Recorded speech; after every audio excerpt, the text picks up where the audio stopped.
Okay, I have a question, and it's an opt-out thing. I don't want to take it there like making a psychological accusation. And I really am asking for those that don't opt out. I know things won't really be the way I've logically determined they have to be. Okay, because psychologies are more complex.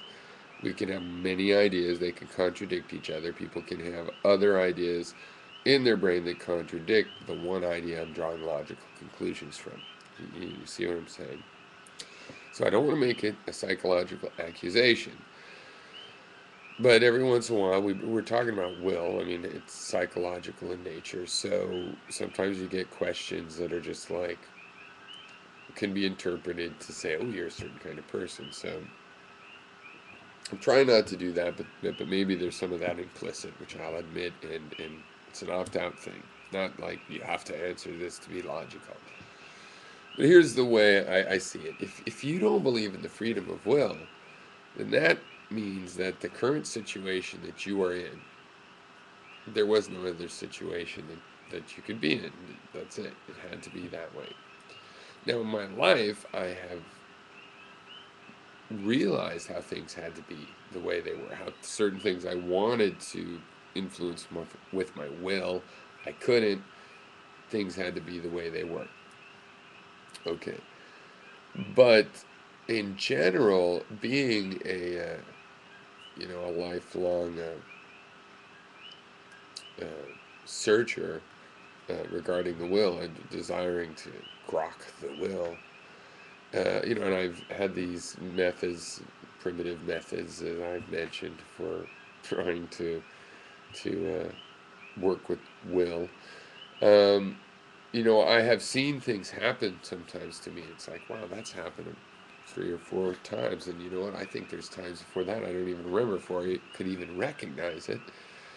And I have an idea. I think that might happen again, and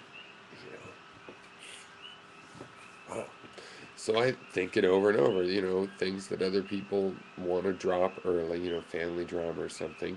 I'm willing to drop bugging that person about it because I don't want to make it worse. But I go and I think about it more and more and more and more until I've processed all that information, at which point I still don't understand everything, but I know, hey, there's no more information in this stuff.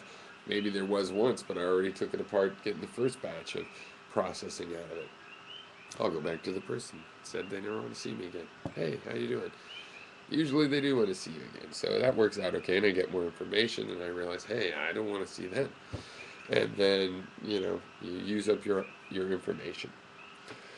So when I do that, the result is that when that situation repeats, it's different. The fact that I always want to make up with people that I love after I argue with them has helped me to realize during arguments that I don't really want to have to make up with them, and I'd rather just keep things okay to begin with.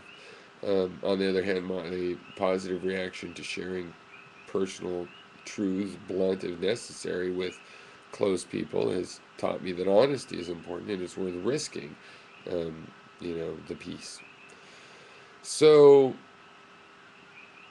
I just think that if you don't believe in free will, you must be the kind of person that thinks there was only one way things could have worked out, and it seems like it has to be experiential. I can't imagine someone who has faced a lot of options or for that matter used their will to push themselves with one little link, like they almost didn't go to nursing school and then they managed to make some decisions to make that happen by creating the situation where it could happen, and then it changed their life. And you could see how if that hadn't happened, other things would have changed their life too, but it wouldn't have been the same change. And in some cases, it's pretty hard to see any other potential change in your life, which at that point would be earlier or maybe after, I guess. But that would have been as big, and it makes that feel like there, but for the grace of God go I. I walk by someone in hard luck. I don't assume I couldn't be there. I've met a lot of people that were in hard luck situations, just living on the street. with PhDs and all kinds of reasons that they got there. And it's a lot of changes to decisions and luck than me. But I've been close enough to see, and I've heard their stories and seen how, yeah, one thing can lead to the other. A few bad, some bad luck, a few bad decisions where we all make some, but generally they just dissipate. It's like chaos theory. Just a little tiny decision can end up making a huge difference. It's one reason when you're in a chaotic situation, it really is important to have a worst case scenario kind of attitude, and to prepare yourself for how should you think when it's hard to think, when you are just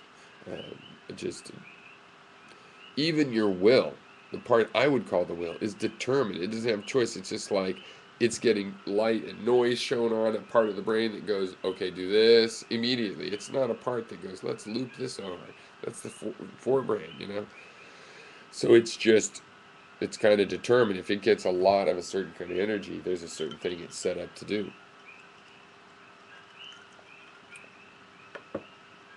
But this part in between and during the little in between moments that you can produce for yourself, if you have a good worst case scenario attitude when the worst case scenarios hit,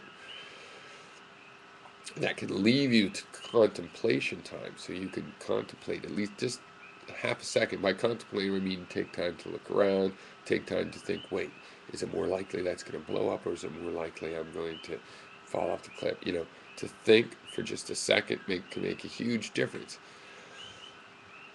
And applying this kind of thought about it, what am I doing in time, is has led to situations where I feel like I could be in a lot of different situations.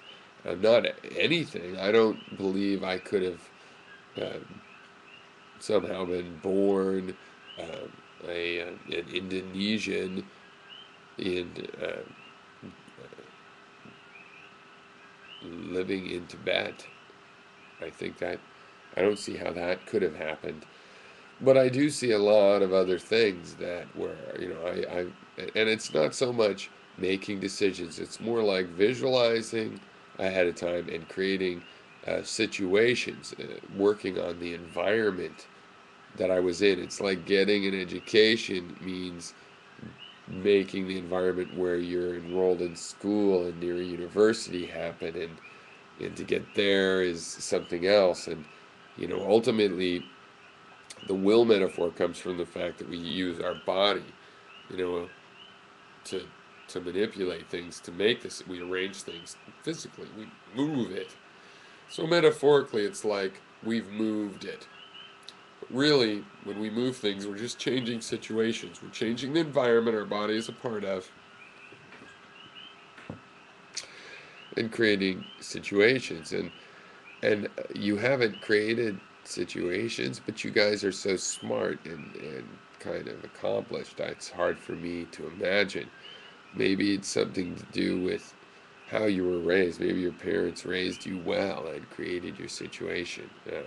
That wasn't really my case. So I feel more like I know which decisions have led to where I'm now um, because I've made them wrong before, and I couldn't afford to take that for granted.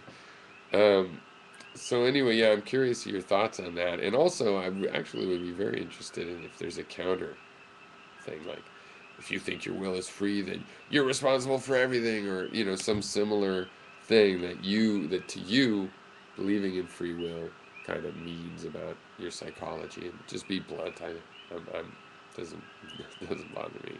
Okay, thanks.